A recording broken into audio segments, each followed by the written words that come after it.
এই যে ডায়রিয়াটা আমরা যেটা বলি যে এই শীতের মানে আবহাওয়াটা কমে যাওয়া বা টেম্পারেচার কমে যাওয়ার সাথে সাথে বিভিন্ন ধরনের ভাইরাসের সংক্রমণটা বাড়ে। পাশাপাশি কিছু ভাইরাস দিয়ে কিন্তু এই গ্যাস্ট্রোএন্টারাইটিস বা হচ্ছে ডায়রিয়াটা হয়ে থাকে। তার মধ্যে উল্লেখযোগ্য হচ্ছে রোটা ভাইরাস। তো রোটা ভাইরাস এমন একটা ভাইরাস, এটা হয়তো শুরু হবে বাচ্চার একটু হালকা নাকে পানি আসবে, একটু হালকা ঠান্ডা লাগবে, জ্বরও থাকতে পারে গায়ে গায়ে, এবং তার 1 থেকে 2 দিনের মাথায় বাচ্চার ডায়রিয়া শুরু হয়, সাথে বমি থাকে। এটাই হচ্ছে রোটাভাইরাল ডায়রিয়ার কমন একটা লক্ষণ, বাট এটা ডিফারেন্টভাবেও প্রকাশ পেতে পারে। প্রতি বছর আমরা যেরকম দেখি যে শীতকালে ডায়রিয়ার একটা আউটব্রেকের মতো ঘটে, এই বছরও সেরকম ভাইরাসজনিত কারণে আমরা কিন্তু ডায়রিয়ার পেশেন্ট বেশি পাচ্ছি। এবং গত 1 মাসের হিসাবটা যদি আমরা দেখি, তাহলে এখানে যত পেশেন্ট ভর্তি হয়েছে তার মধ্যে 80% উপরের বাচ্চাই 5 বছরের নিচের বয়সে ছিল।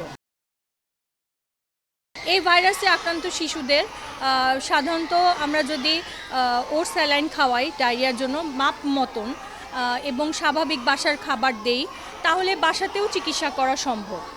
কিছু কিছু লক্ষণ আছে যেগুলো মাদের জানা দরকার যখন তারা হাসপাতালে অথবা ডাক্তারের শরণাপন্ন হবেন। যেমন বাচ্চা যদি প্রচুর পরিমাণে বমি করে, 1 ঘন্টায় 3 বারের বেশি বমি করে ফেলেছে, তার অর্থ হচ্ছে তাকে খাওয়ানো যাচ্ছে না, যা খাওয়ানো হচ্ছে তাই বের করে দিচ্ছে। অথবা বাচ্চা এতটাই দুর্বল হয়ে গেছে যে আপনি ওকে মুখে কিছু খাওয়াতে পারছেন না, ও ঘাড় শক্ত করে রাখতে পারছে না, বাচ্চা নেতিয়ে পড়েছে। অথবা কোনো কোনো ক্ষেত্রে আমরা দেখি যে বাচ্চারা ভীষণ খিটখিটে হয়ে গেছে, একদম ইরিটেবল, বাচ্চাদের কোনোভাবে শান্ত করা যাচ্ছে না, এই লক্ষণটাও প্রকাশ পায়। যদি দেখি যে বাথরুমের সাথে স্টুলের সাথে ব্লাড যাচ্ছে, এটাও আরেকটা কারণ ডাক্তারের কাছে নিয়ে আসার। এবং সর্বোপরি যদি মানে অনেক বেশি জ্বর থাকে, সে জ্বরের জন্য বাচ্চার ডায়রিয়ার সময় জ্বর থাকলে অনেক সময় খিঁচুনিও হতে পারে, এই কারণগুলোর জন্য আসলে হাসপাতালে তখন আনতে হয়। এছাড়া বেশিরভাগ এরকম ডায়রিয়া যেগুলো কিনা আপনার কোনো ডিহাইড্রেশন থাকে না, তাদেরকে বাসায় রেখে স্যালাইন মাপ মতন খাইয়ে চিকিৎসা করা সম্ভব। এটা বাচ্চাকে দেখে বাচ্চার ওজন নিয়ে বয়স চিন্তা করে দেওয়াটা সবচেয়ে ভালো।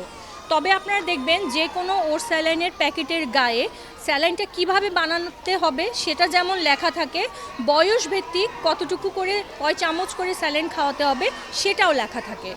তো রাফলি আমি যদি সবার জন্য বলতে চাই, আমরা যেটা ফলো করি বাচ্চার ওজন অনুযায়ী স্যালাইন খাওয়ানো। ওজন অনুযায়ী স্যালাইন খাওয়ালে আসলে আমরা বুঝতে পারি যে এটা মাত্রার অতিরিক্তও হচ্ছে না, আবার অনেক কমও হচ্ছে না। যে স্যালাইন কিন্তু একটা ওষুধ, এবং এটাকে শুধুমাত্র ডায়রিয়া জনিত যদি পাতলা পায়খানার কারণেই খাওয়ানোটা দরকার। এটা খুবই গুরুত্বপূর্ণ যে দেখা যায় যে মারা যখন বাচ্চা প্রতিবার ব্রেস্ট ফিডিং করানোর পরে দেখা যায় যে স্টুল পাস করছে, মারা ভয় পেয়ে যায়, ভাবে যে স্টুল যেহেতু পাস করছে ব্রেস্ট ফিডিং খাওয়ানোর জন্যই হয়তো হবে। এটা একটা ভুল ধারণা। আসলে দেখা যায় যে বাচ্চার এই ডায়রিয়ার সাথে সাথে যে শরীর থেকে লবণ পানি বের হয়ে যাচ্ছে, সেটা রিপ্লেস করার জন্য স্যালাইন যেমন দরকার, তার এনার্জিটা ঠিক রাখার জন্য তার পরিপূর্ণ যে ফ্যামিলি ডায়েট সেটাও দেওয়া দরকার। এর মধ্যে যে বাচ্চা বুকের দুধ খায় তাকে বুকের দুধ খাওয়ানো চালিয়ে যেতে হবে, এবং যেই বাচ্চা একটু বড় 6 মাসের উপরে যার বয়স বাসার খাবারে অভ্যস্ত, তাদেরকে সেই খাবারগুলোকে একই নিয়মে খাওয়াতে হবে। তো আমরা এর পাশাপাশি যেটা বলি যে বাচ্চার ডায়রিয়াটা ভালো হয়ে যাওয়ার পরে এই ক্ষতিটা পূরণ করার জন্য দরকার হয় একবেলার খাবার তাকে একটু বেশি খাওয়ানো দরকার, যাতে করে তার এই হারানোর শক্তিটা ফিরে আসে।